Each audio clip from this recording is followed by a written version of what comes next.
We all have storms in our lives that cleanse, clear, and convert the aftermath into a rainbow. If you have the right attitude, you can grow and weather the storm. Let's talk about it now over Lunch with Stormy.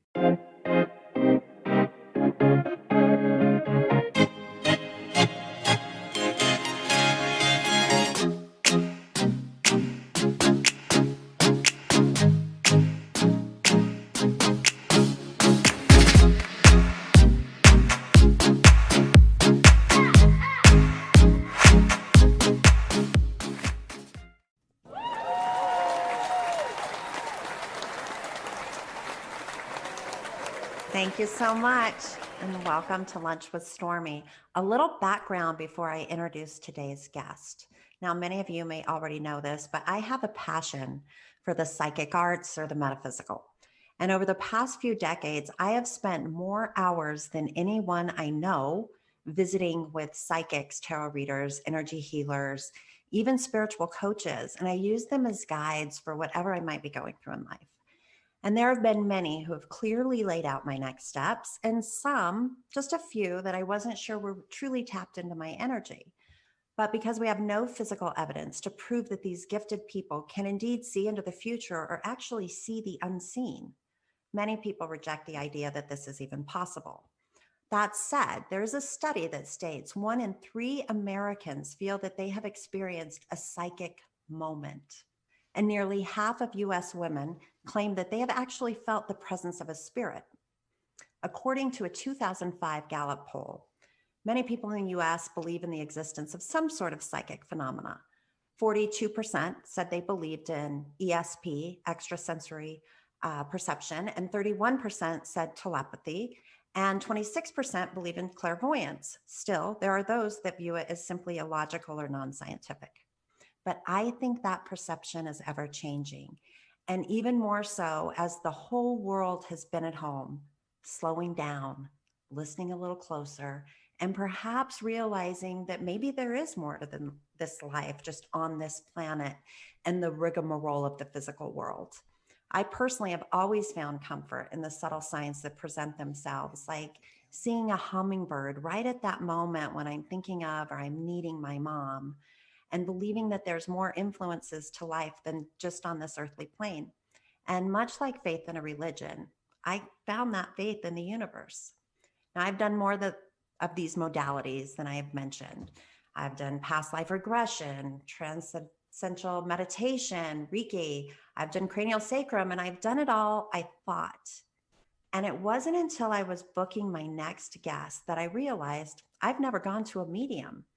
And in the psychic arts, mediumship is defined as the practice of mediating communication between the spirits of the dead and living human beings. And that is exactly what Tim Braun has done for 22 years. Tim, my guest today, was born in Whittier, California, to a strict Catholic family. He's the youngest of 6 children. Tim graduated USC with a BA in interdisciplinary studies. He started seeing spirits at the age of 7, and he has honed his craft to help people around the globe connect with those on the spirit side. He currently lives in Orange County. Tim Braun is now an internationally known medium.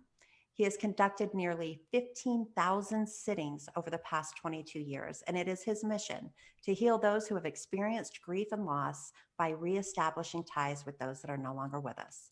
Tim has appeared on Bravo's The Orange County's Housewife, TLC's Sin City Rules, and numerous other television and media outlets. His first book, Life and Death, was published in 2015 in the US, England, Germany, Switzerland, Austria, and Italy. So welcome the incredible and the insightful Tim Braun.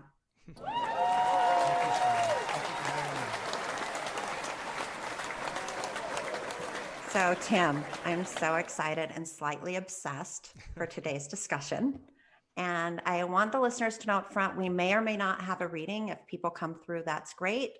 But otherwise, we just may use this hour to talk about your talent and what you've done for people. Sure. Well, but Yeah, I as you mentioned, I've been doing this work for 23 years now, and I've done over 16,000 sittings in these last 23 years. And people say, "How do you know that you've done so many?" And I'm like, "Well, ever since I started full time 23 years ago, I've been doing 6 sittings a day, 4 days a week, and I only take 2 weeks off for a vacation. So I've been doing this my entire life. It really is my passion.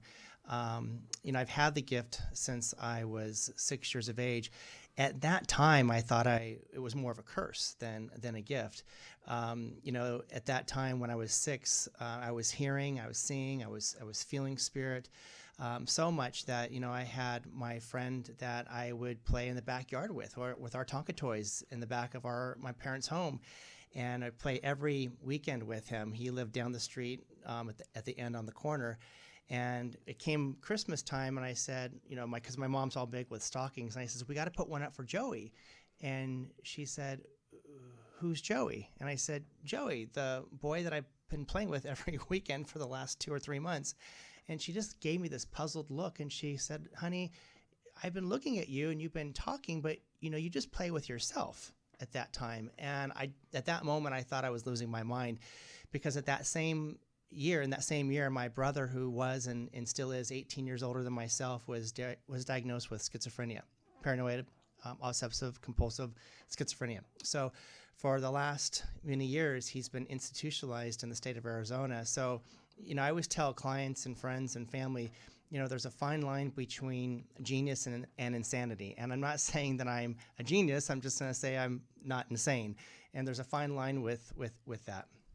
It's interesting you brought that up. I have a few questions on what you just said, but I have read about the confusion between schizophrenia and even possession, right? There's been a lot online about this fine line in diagnosis, and especially in centuries gone by, where, they don't know if it's a curse or an illness or simply communication with the spirit. So Yeah. that's fascinating. I think it's very individualistic from person to person. So, from the age of 6 until my early 20s, every time I saw spirit off to the left, I would turn to the right.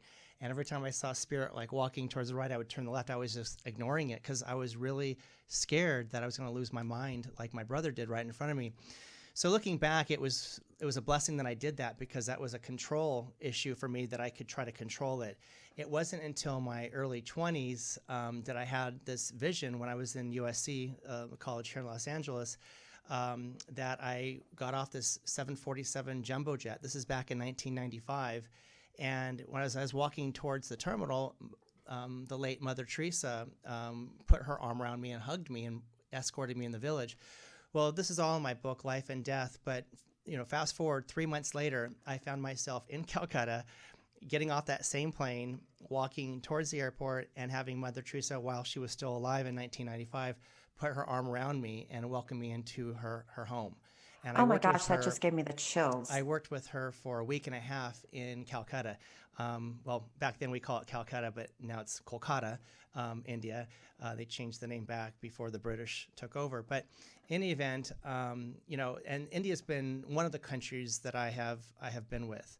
I've traveled to over 30 countries in my entire life, and I always tell everybody that I encounter, whether I'm doing this work or I'm not doing this work, death does not discriminate. It affects each and every one of us, whether you're rich or poor or black or white, or, Jew, Catholic, it does not matter. Death does not discriminate. And I've seen so many different times where people, until they had that loss, they would say, absolutely no way. I'm not going to do that. I'm not going to go and be a part of that. And then through their grieving process, they're searching for answers. They're searching for different modalities of therapy. And I've seen in many of my sittings, one in particular where a husband and wife sat with me, and their daughter, who was 18, committed suicide. And as I was doing the sitting, she came through, and we got a lot of validation about her suicide. They thought it was by accident. The daughter in spirit, validated it was suicide. She says it was just too intense being in her body at that time in her life. And what really made me feel good is at the end of that session, the mother grabbed my wrist and she goes, in the last year, Mike and I, her husband, have been in weekly therapy, and what we got in this 1 hour session today was better than a year of therapy. Now, I'm not putting down therapy. I think therapy on this planet, everybody not. should get it. I believe that everybody should be in therapy, at least have a therapist for a year to work through, past generational issues. But when I heard that going back about 21 years ago, they were one of my first clients. The intention got stronger about doing this work and about helping people. So I want to talk about when you were a little kid. Something popped in my head. So we hear a lot like, oh, I had an imaginary friend when I was younger. Do you think that we are more pure as children? Absolutely. And that those aren't imaginary friends. Those are really little guides that are helping keep us company or this way, Stormy, carry us along. From the ages of like 1 to like 4 years of age, the child is very, very close to the veil, meaning that soul just came in from spirit side. So they're close to that veil. And yes, they have those quote unquote imaginary friends, but many times it's spirit helping them get adjusted on this earth plane. If you look at the reverse of that, look at all the old people when they're in hospice, they look off and like, oh, my Aunt Mildred's here. And like, no, Mom, Aunt Mildred died 5 years ago. No, she's right here. Now, is Mom crazy? Well, she's going through her death process, but she's starting to see spirit. So we get that in the very beginning of our life, and many times we get it at the very end. So I always want to especially tell your listening clients that when you have children up until the age of 3 or 4, sometimes they can be your best, non-paying mediums in the household if you pay attention. But then again, when you have a parent or a loved one who passes at an older age, sure, sometimes they can be your best medium as far as the people that are coming through. With both, Stormy, I always tell my clients to always ask questions. For that little 3-year-old, what was Grandma wearing? What was Uncle Joe wearing? How old did he look? Start asking questions. And same thing for that parent who's passing. What does Aunt Mildred look like? Give us more information. What else are you saying, Mom? And when you do that, it strengthens it. And do you think, so there's a fine line, we had a pre-interview where you told me that your parents were both ministers in the Catholic Church. Is that right? Well, I always tell a lot of clients, I said, for those of you that are Jewish out there, you guys invented the guilt and us Catholics perfected it. And so honed right in on it. We made it very relevant, like be guilty. So my mom is the oldest of 6 kids in a very Catholic family. My dad's the youngest of 10 and very Catholic.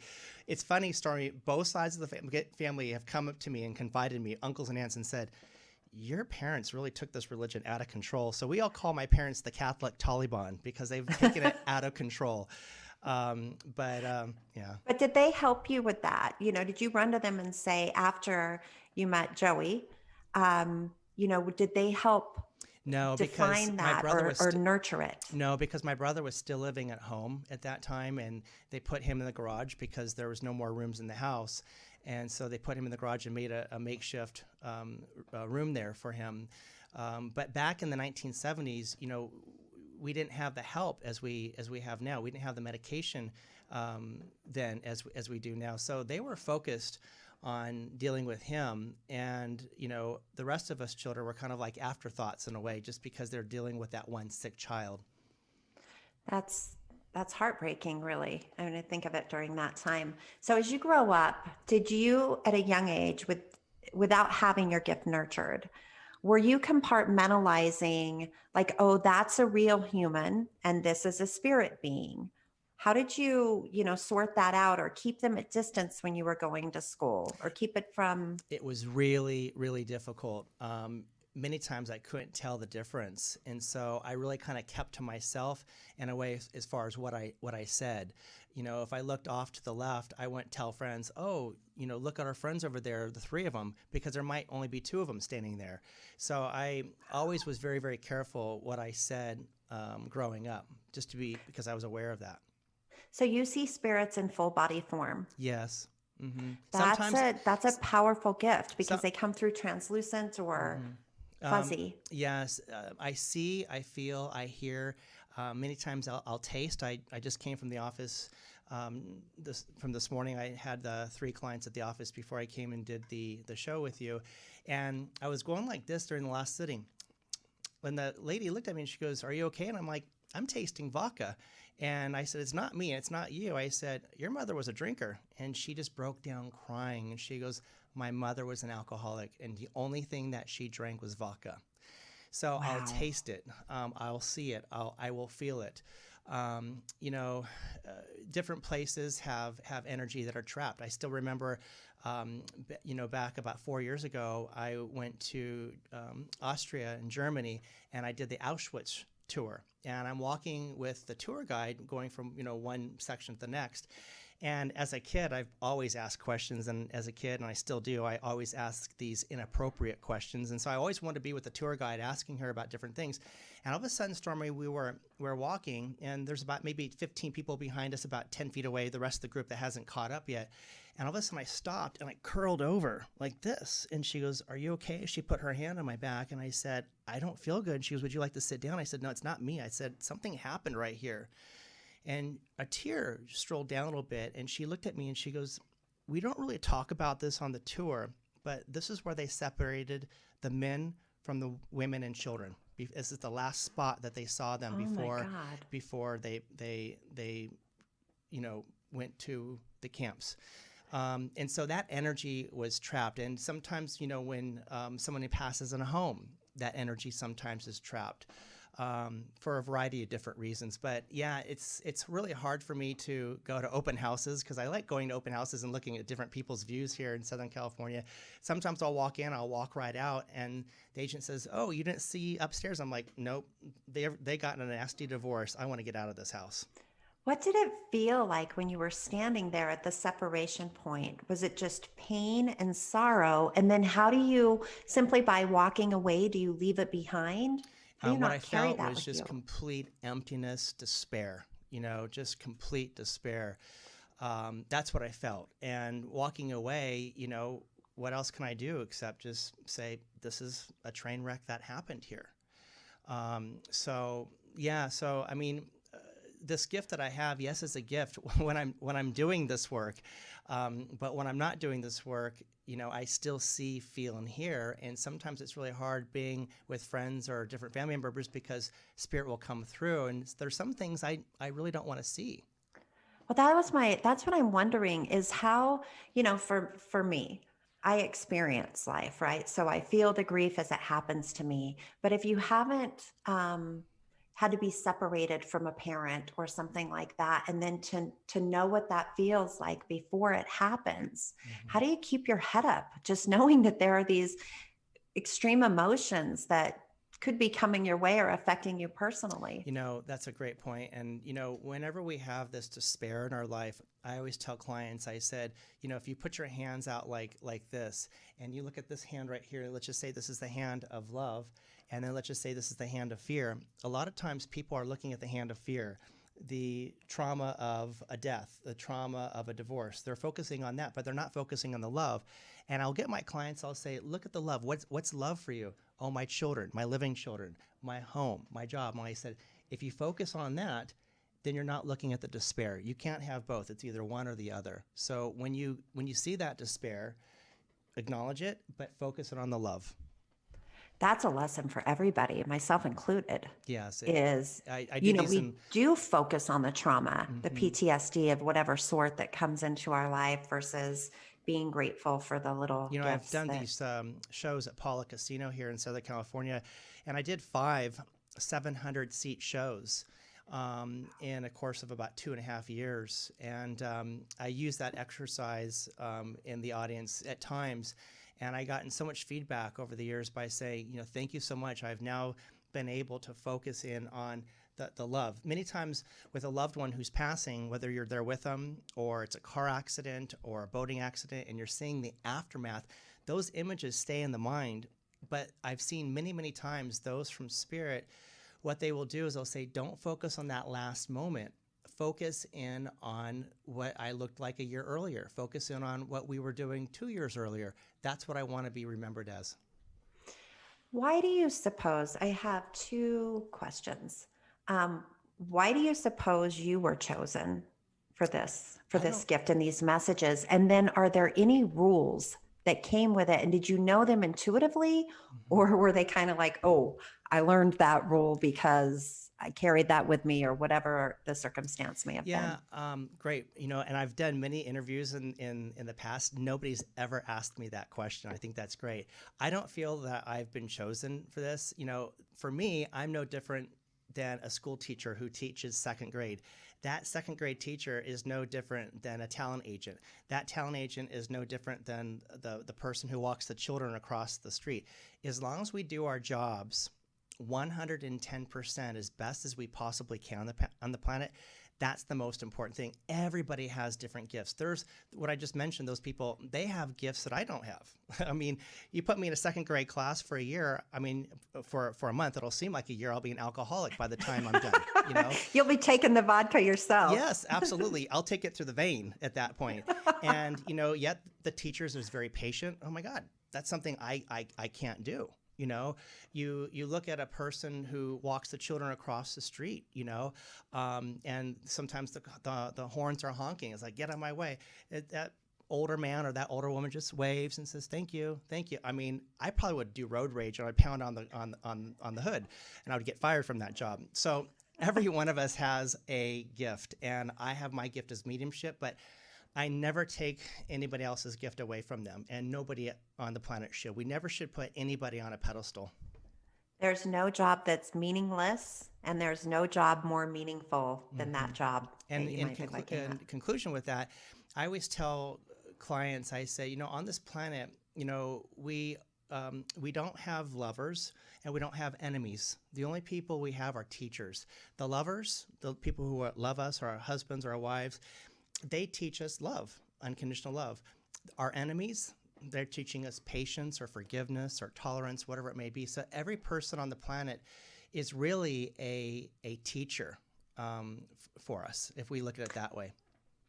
And what about the rules? Were there any rules that you give yourself, whether that be, being closing down so you're not reading every person in the movie theater, or, Great. things you might not say? When I start at the office, now I'm doing 5 sittings a day, 4 days a week. When I start at the office, before each sitting, I do a 2-minute guided meditation, just 2 minutes. And then at the end of the sitting, I do a closing 2-minute guided meditation. So I just take 4 minutes from the client's sitting in order to do this meditation.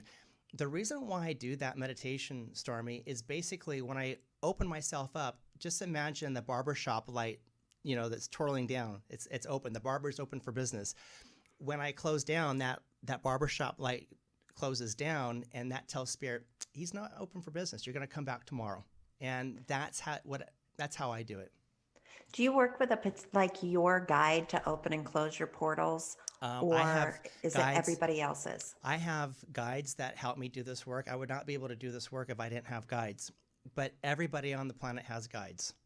Everybody. Each person that's on the planet has what's called a guardian angel, and that guardian angel sticks with you from birth to death. For spirit guides, you have sometimes between 3 and 5 at any given time, but they change out. So for example, let's just say for the first 10 years, you're working in an accounting firm, and you'll get those guides that will come in that are helping you with accounting. But if you change it to the entertainment industry, or you change it to being a botanist or going into nursery, then those guides will leave and you'll bring in new guides in. And that I've seen many, many times. The guides are like, I'm out. Yeah. I got to move on. And do they go join other people who might Yes, be accountants? absolutely. That needs it. That needs the help. Absolutely. That's fascinating. How would you tell people to connect with their guides? Like, what is something we can do daily to? You're an amazing host. I've done so many of these different podcasts, and there's not the questions that they've ever asked. So this is really great. One of the key ingredients for your listening audience to connect with those who have passed over is meditation and believe. Let's talk about meditation. I meditate for 20 to 30 minutes a day. If you're a mother of children, 3 or 4 children, and you can't get that 30 minutes in, you know what? Close the bathroom door, turn on the sink, sit on the toilet seat for 5 minutes, close your eyes, calm the mind. If a person can meditate every single day, what you're doing is you're becoming more receptive. Many people on the planet, Stormy, they are talking to God. I say God, I'm old fashioned. If you don't want to say God, you can say Spirit, the universe, Mother Mary. It's all the same. I say God. But, when we talk to God, God, I need a job. I need a relationship. I need money. It's always need, and that's basically talking to God. But if you want to listen to God, if you want to listen to Spirit, you have to meditate. You got to shut your mouth, because Spirit is trying to tell you where you can get that money, or you can get that relationship, if you would just shut your mouth and meditate for a little bit. And I think so. I've meditated many years, and you just reminded me as to I need to do it. I need to get back into my practice.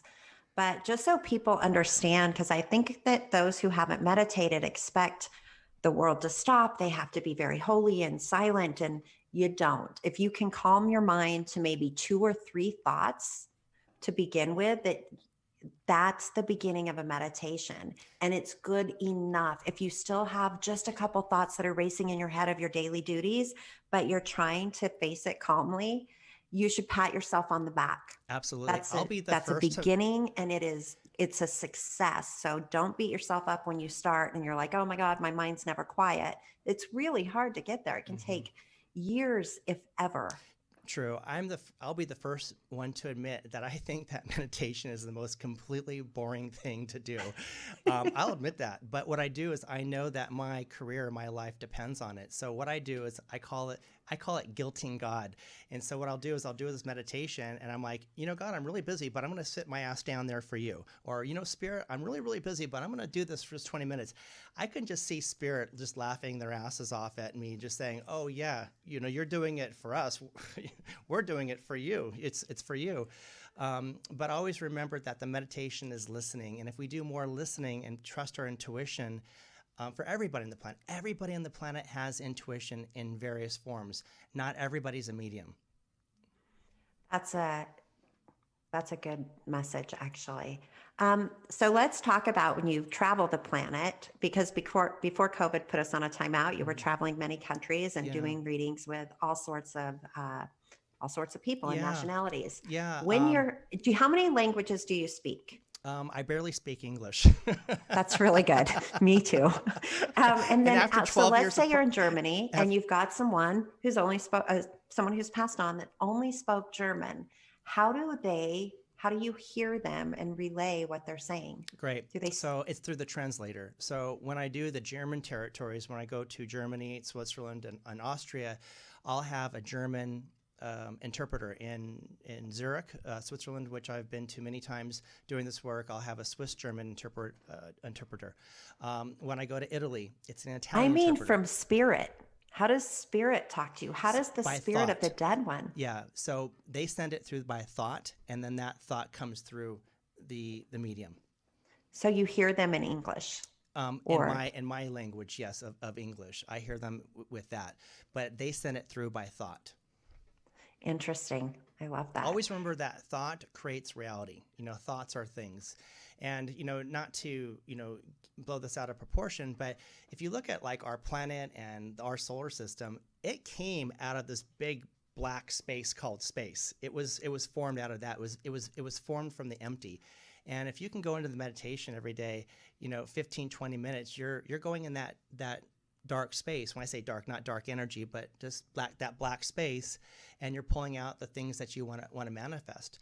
But for everybody, always remember that I still to this day have not met one person, including meditation teachers, who have said, I have had not one thought during that 30-minute meditation, because we're human, we're closing our eyes, and all of a sudden it's like the first thought is like, Tim, don't forget the dry cleaning tomorrow.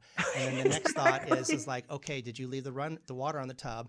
Oh shit, you got to go over there and you got to feed the dog. And that's all within the first 1 minute, of the meditation. But I'll tell my clients, if you can just keep your eyes closed and force yourself to keep the eyes closed and wait till that damn timer goes off your phone, that's a good way to start. You know what I do in those moments is I'll think like, oh my gosh, I have to get the car fixed. And then I'm like, okay, I do need to do that. And I give myself validation for it. Or I'll be like the insane thoughts, right? The ones that are irrational, where you're like, oh my gosh, what if the dog goes outside and gets hit by a car, right? Those start popping into just crazy thoughts. And I think through and then what? Okay. And then what? And then I would deal with it. Okay. And I kind of give those thoughts, I honor them and I kind of embrace them and let them go through my head. Yeah. So I can then release them. That's perfect. And if you can do that in the course of that meditation, that's brilliant. That's a great strategy. But before the borders were shut down in March, just 3 days earlier, I flew in from Turkey. I was in Turkey for 2 weeks. And prior to that month of Turkey, in the last year and a half, 2 years before that, I was in 8 countries doing this work. I was on tour in Italy, on book tour. All my books, my book is in Italian. So I was going to Rome and Milan and Cervia and doing these demos, which is mass audiences. Same thing in London at the College of Psychic Studies. I was doing an audience there and teaching courses, doing individual sittings. But wherever I go, I really try to help people. And as I said, death does not discriminate. There will be times when I'm on a vacation and someone finds out, oh, Tim is over here in Germany. Can you do a sitting for my friend? I'm like, I'll make time to do that on my vacation. And I know internally, I don't say this verbally, but I know internally when I do that to help somebody, that builds up good energy and a good karmic bank account. So if there's something I need down the road, Spirit will, be there to help you. And that's for everybody on the planet. How do you deliver, do you get messages that you think, man, I just don't want to tell this person that? Never. I always tell clients, never. No, I always say what comes through, no matter if it's vulgar or PG-13 or Bambi rated G. I just am very, very honest. And the reason why I'm very, very honest is because I always tell my clients, yeah, you might be the one paying me to do the work for you, but I don't work for you. I said, right now it's your father who's coming through. Right now it's your murdered son who's coming through. He's my boss. And whatever he says, I will say. So there will be at times when I'll turn off the recorder because I record all the sessions to send it to the clients. And there'll be times, maybe about 2 or 3 times a month, I will push the pause button. I says, okay, and I show them recording. We're not recording right now. And they said, yes. I had said, this happened just a few days ago. I said, there's 2 babies on your lap. Did you have 2 abortions with 2 different men, one at 18 and one when you're 23? The woman just lost it. And she goes, yes, I don't want that on the recorder. My mom's going to hear this. So we proceeded on, and those 2 children were coming through basically by giving her forgiveness and saying, it's okay, Mommy, for not having us. We understand why. We love you. And that really was very, very impactful because when I do this work, it's a lot of trust. I have a lot of celebrities that come to see me. I have heads of state come to see me. I have different mayors of different cities that come to see me. I have priests, I have rabbis. Again, death does not discriminate. But each and every one of them know that whatever happens in the sitting stays there. I don't divulge anything. That is, it's beautiful. That's beautiful. Do you believe then in reincarnation? Do you know that to be true? Absolutely. Going back with reincarnation, well, let's back up. The Bible. I feel the Bible at one time was an A+ book. I really do, like a bestseller. But it's through the centuries and generations that it's now whittled down to a C- book, because basically different people have taken out stories, added stories to their benefit. In the 2nd century A.D., the Emperor Augustus and his mother Helena deleted chapters in the Bible about reincarnation. And the reason why they did that is because they didn't want their people to realize that they have other lives. They deleted it by saying, this is your one and only life. If you want to be good and go to heaven, you need to listen. You need to follow the rules. And so it was done out of control.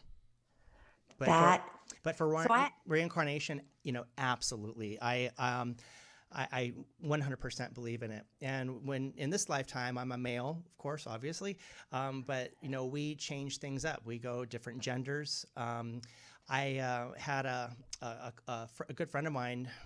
Her mother told me, this is years back, she said, when Stephanie was 3 years of age, she came up to me and she goes, Mommy, do you remember when I was the mommy and you were the daughter? And I've heard stories like that from different friends and clients. And so again, when those children are small, you're still close to the veil, you're still close to those memories. But we change everything up, and I do believe in soul groups. We choose the different people in our path in order to really to help us grow. And Yeah. I'm the youngest of 6 kids. I have one sibling, one sister that refers clients to me, and the others are actually praying for my soul. And Really? yes, because they're very Catholic and they feel that I'm doing the devil's work. They feel that it's all a bunch of hocus pocus, and that's where they're at. But yes, if I believe that we choose these soul groups, that means I chose them in my soul group. So, And they chose you. or they could have chose me. Absolutely. They absolutely did. And maybe that's their lesson for this lifetime. Absolutely. And I tell clients, I said, don't think that you're on spirit side smoking out and stoned when you picked your mother, because there's a lot of times people are like, oh my God, what was I thinking picking my mother? And I always say, don't worry, you weren't stoned on spirit side. You're not messed up. You actually chose that as a lesson, So if someone has been reincarnated, like if we'll use myself because I'm sure I have. Let's say I'm 50 something, never, and let's say someone that I lived with, is still alive and they want to associate or they want to communicate with me as their dad when I was their dad. Am I able to communicate in that spirit world while I am reincarnated? So when I've done my work, this is just in case studies that I've seen. Sometimes a person does not come through in that sitting, and sometimes the client will say, say for example, a mother doesn't come through, but everybody else in her family does. That client will say, do you think my mother's reincarnated? And I say, I don't know. The only thing I know is that she did not show up in the sitting because we don't have the validation that she was here. I said it could be one of 3 factors. Number one, it could be me having a bad day, and I never go into the office if I'm having a bad day. That's why Ashley, my assistant, she takes the phone numbers of everybody who books the appointment, because if I'm having a bad day or not up to it, I'll cancel my sittings. I'm never going to do this work unless I'm 100%. So it could be me, which it's rarely not, but I will say it could be me.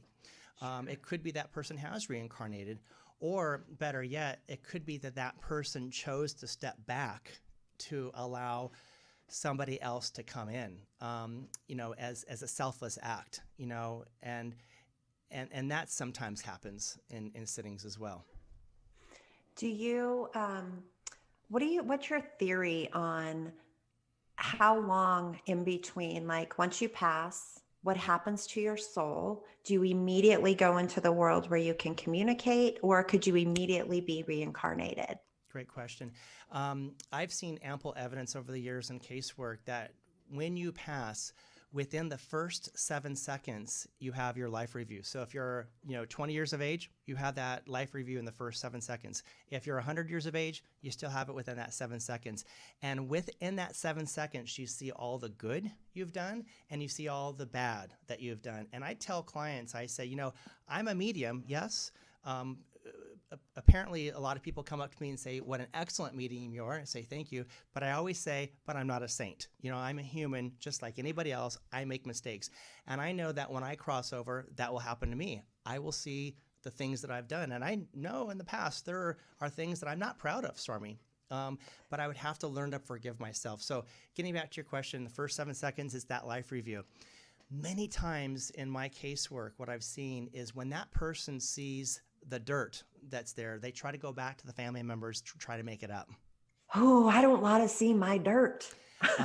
It's kind of like when you have your car in the driveway, and you have it all soaped up with soap studs, and then all of a sudden, and you wiped it down, and all of a sudden you take the hose and you hose it off.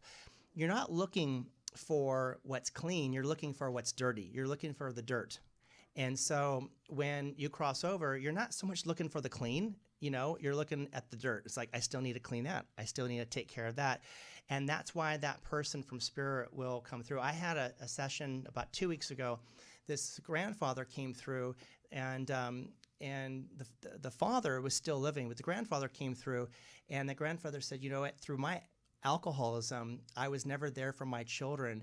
And but I can be there for my grandchildren. I can help them from spirit. And so the client will say, like, how?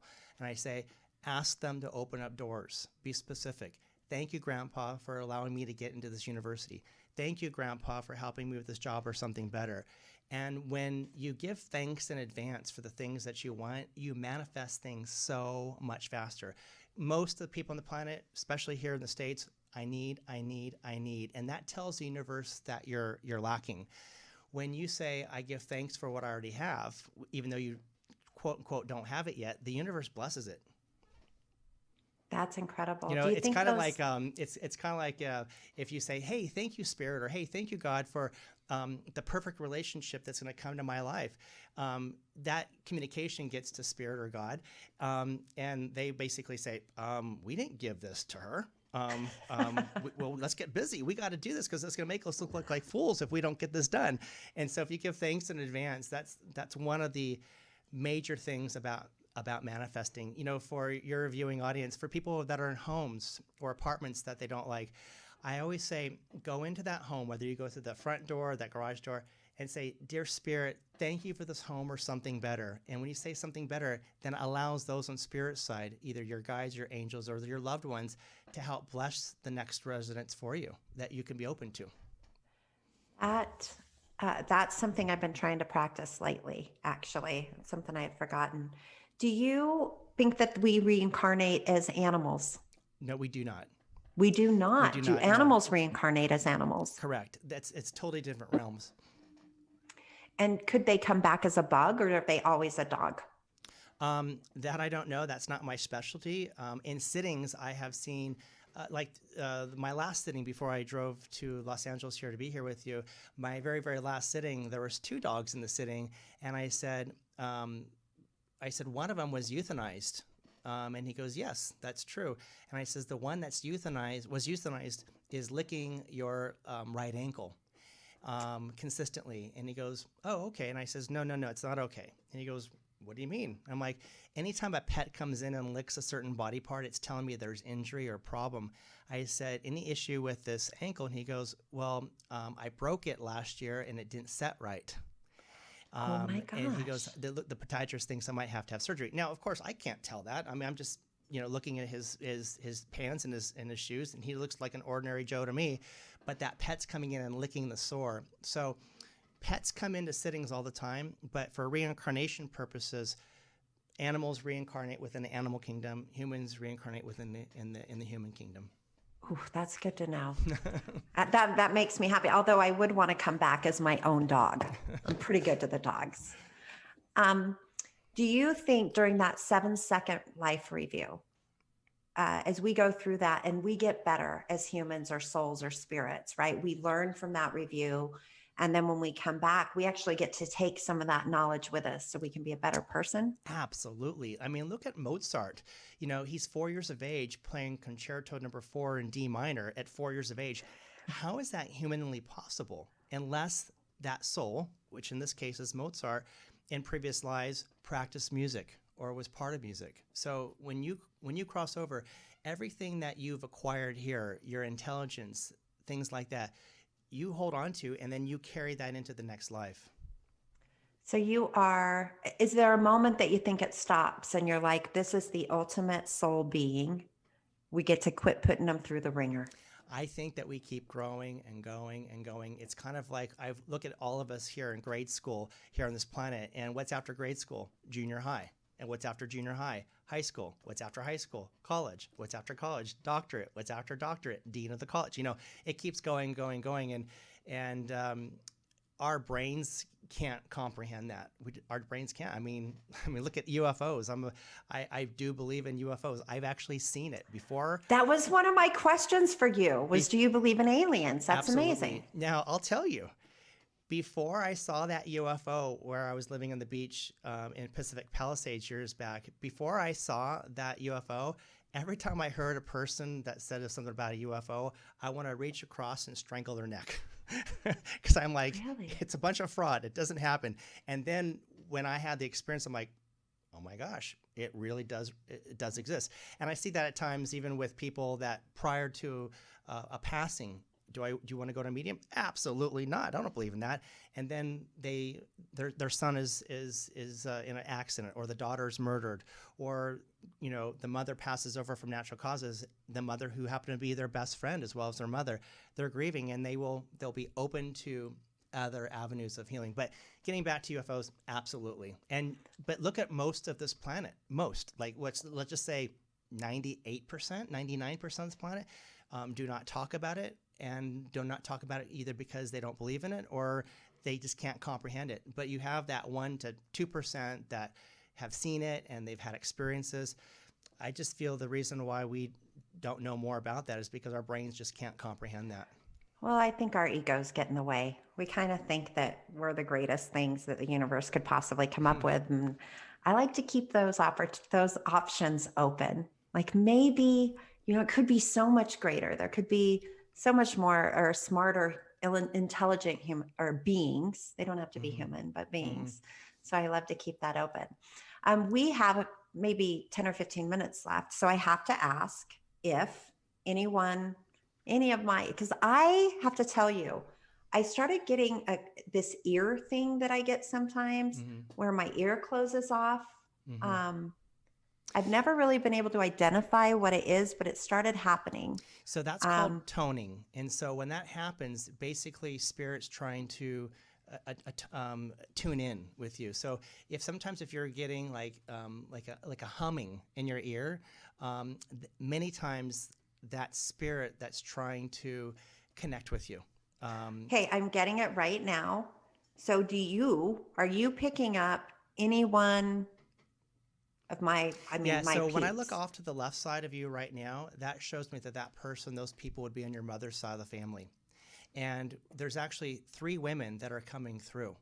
One would be a biological mother, the way that she places her cheek right next to your cheek. She's not trying to show resemblance, but she's trying to show a little personality. I'm not an argumentative person by nature, Stormy, but I would never argue with your mother. That's my mom.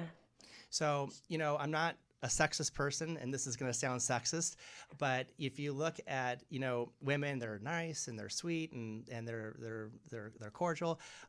Yeah, that's how your mom was. But if you cross her, oh my God, you are done for life. She is firm. The thing is that the other woman that she's over there with would be her own mother. And I feel that there was some fences that were mended between them when your mother crossed over. I feel that there were some issues there. That's fantastic. And who do you think the third is? Don't know yet. I still need to keep looking. But that third woman is very close to your mother. It's parallel. So if it's parallel, many times that would be either be a sister, sister-in-law, or best friend. It would be one of those. That third person, I'm not seeing as clearly as I would like. But as far as your mother, she keeps looking at me and she keeps pointing her finger at herself. And she goes, you need to focus on me. I'm the main one. Of course she did. The other thing, getting back with her, she places the hand on the throat and she drops the head a little bit. And sometimes when a person drops their head a little bit and they don't give me eye contact for a little bit, many times it's their way of showing regret for something or guilt for something, or they're trying to apologize. What she's doing is she says, I wish I would have had more closure there with you before my passing. There's more things that she wanted to say. Oh, that makes me so sad. So can she? Yeah. So there's say something. Them? Yeah, there's something there about that. But as I look at her, this is a person who is always dressed. When I look at your mother, dressed up. Yeah. I mean, maybe not so much in the end, but she did like to. This is going back earlier. And, when a person passes over, Stormy, we can stay at the age that we were at when we passed. We can go back to an age that we liked, or we can continue growing along with our friends or family. She's showing me a much younger look. She's showing me a look more in her late 40s right now. And if you go back to that period and you do the math on how old you were and what year that was and where your mother was living, that was one of her happiest moments. But your mother is also a lot like me. I'm very, very loyal. I'm a friend to life. And if your mother believes in somebody, she always was there for that person. Yes, she was always there for me. Do you think that third person might be my sister? Could be. But I can tell you that that woman is very, very close to your mother. And whoever that third woman is, to me, it feels like that passing happened more quickly or unexpectedly. It just feels like kind of like for that third woman, if you're kind of like on a rug, like let's just say a Persian carpet, and that rug is pulled, you fall backwards. And it feels for that woman, to me, it feels like her passing was unexpected. That's correct. That would be correct for my sister. So now you might say, well, Tim, so it's my sister. And I would say at this point, I'm 90% sure it's your sister based on that validation. I'm really, really hard on myself when I do this work because I want to make sure that I work for spirit as clear as possible. When we have her standing so close to her mother, that's a connection. For her talking about the rug being pulled underneath her feet, that's a connection. So all these different percentage points add us to more of an A. Right now I'm at a B+, but I still I use the words that the rug was pulled out from under my feet when referring to my sister's death. Interesting. See, that was what Spirit was trying to tell me, and that's why I was kind of stuttering over the words. I'm like, when the hell is that thing called? I'm like, oh yeah, Persian rug.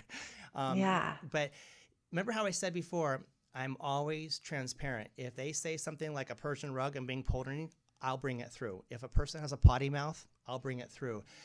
I had a woman who she looked like she was a Presbyterian minister when she came to see me. She's probably about 65 years of age. She had the hair all permed up.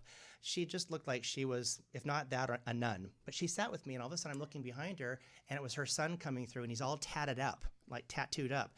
And she goes, why are you having that strange look on your face? And I'm like, your son just keeps on saying, Mom, I effed up. So he used the whole word, I effed up. And he said a couple other potty mouth words. And I couldn't look at this woman because I'm like, I can't believe I'm cussing these words in front of a woman that looks like a Protestant minister. A tear strolled down and she said, now I know it's my son because those are the only words that he used. Oh my gosh. So you can never judge a book by its cover. I'm looking at a Caucasian woman who looks like a Protestant minister, and then the son comes through all tatted up saying that he overdosed with heroin, and Mom, you couldn't have saved me. All these different things. I'm like, oh my gosh. So we can never assume, us mediums. We always have to give it as we get it. Well, I find extreme comfort thinking that these three women are right here. And are they part of my angels? I feel like my grandmother has shown up in later life in my readings. Mm-hmm. Well, if you go back to your mother when she was alive, the dressing up was not there. She didn't have the energy for that at the end. So that's why she's going back to more of the mid to late 40s when she had that energy, when she had that pizzazz. But to answer your question, I say that this is from what I can see right now, doing this very, very briefly, these people are part of your team, and this is a team that wants to help you. You will see, Stormy, that come next spring, these doors will open up. I mean, your podcast is going to open up to different varieties of work for you. It's going to really open up big time. And what I get from the mother and the sister, they're both putting the thumbs up and they're saying we're so proud of her and we love her. That makes me happy. It's never too late in life to hear that from people that have gone. It's so comforting because there are, moments where, and all of us have had excruciating losses. Mm-hmm. But even that little message, because I believe in you and your work and everything that you do, means the world to me. And I think of these women right next to me when I'm this age and I get it better now, like what our relationships were, even though they weren't as long as I wanted. Yeah. Those are the messages that people, I think we all need. Well, and there's other messages too. I did a documentary last year called The Cure, and it's with Sharon Stone, Deepak Chopra, the Dalai Lama, Mark Wahlberg, Jean-Claude Van Damme, and probably about 15 other people, including myself. And we did this documentary called The Cure. And we all came together trying to kind of formulate a documentary, kind of like The Secret, going back 20 years ago, because each and every one of us, we did this for free for the director, and he interviewed us on our backgrounds and what do you think about spirituality and the planet and things like this. Our intention was really trying to come together to heal the planet in our various forms of work. So, if you want to get that, it's on Amazon. It's called The Cure. My book is Life and Death. And my website is timbraunmedium.com. Anybody that wants to send an email or give a call or book a sitting. Phone sittings are just as important and just as valid as in person. I have a lot of clients that are doing this from overseas, from back east. The only thing I say for phone sittings is make sure that you don't have any distractions, no barking dogs, nothing like that. And if you can attest to that, your sitting will go fine. And I have been on your site. There's also something there called the heart meditation. Is that right? Mm-hmm. Yeah. Heart's desire meditation. Yeah. Opening your heart's desire manifesting your heart's desire. And that's a 20-minute meditation that I did. And I give that to clients that are really having struggle trying to manifest their one thing. And I give them the meditation, and it really helps them because they go in that space and they start to create. And I think that's super important. But your site is easy to navigate. You can book. Before we did this today, I went on to check and make sure all the links were working, and they are. You can easily book a sitting with Tim or buy his book. But I want to say, I have loved this. Thank you. And always remember when you book a sitting with a medium, including yourself, the less the medium knows, the better. So when you sit in that sitting, zip it. Don't be saying anything.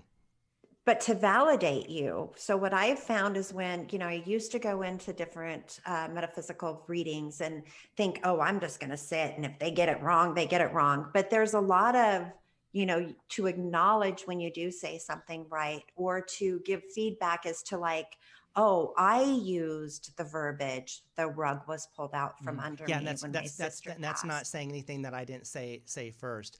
It's many times when people get so excited and they're like, oh my gosh, I'm so glad my mom's here. She died 3 months ago and it was breast cancer. I'm like, well, you just gave away some information that I could have picked up myself. Right. So always remember that. For the skeptics out there, I always tell them, like, you can always, book under your dog's name, and you can give your next door neighbor's phone number.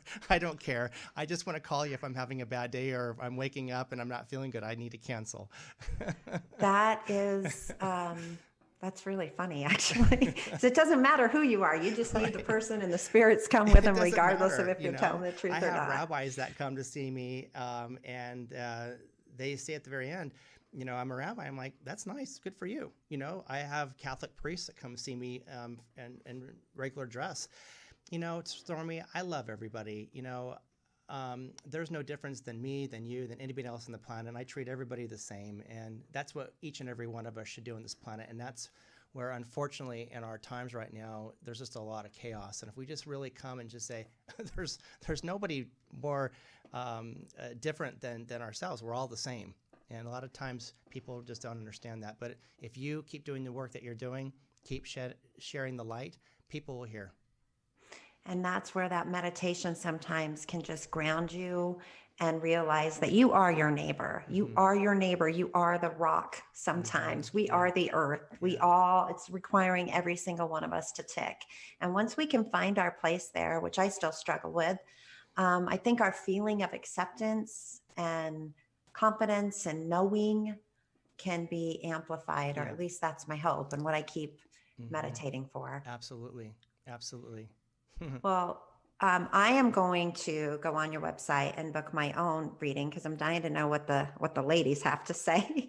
And I wanted to say thank you so much for being here. My pleasure. Thanks. It's been my favorite. It's an honor to learn from you and help expand all of our minds to this level of the unknown.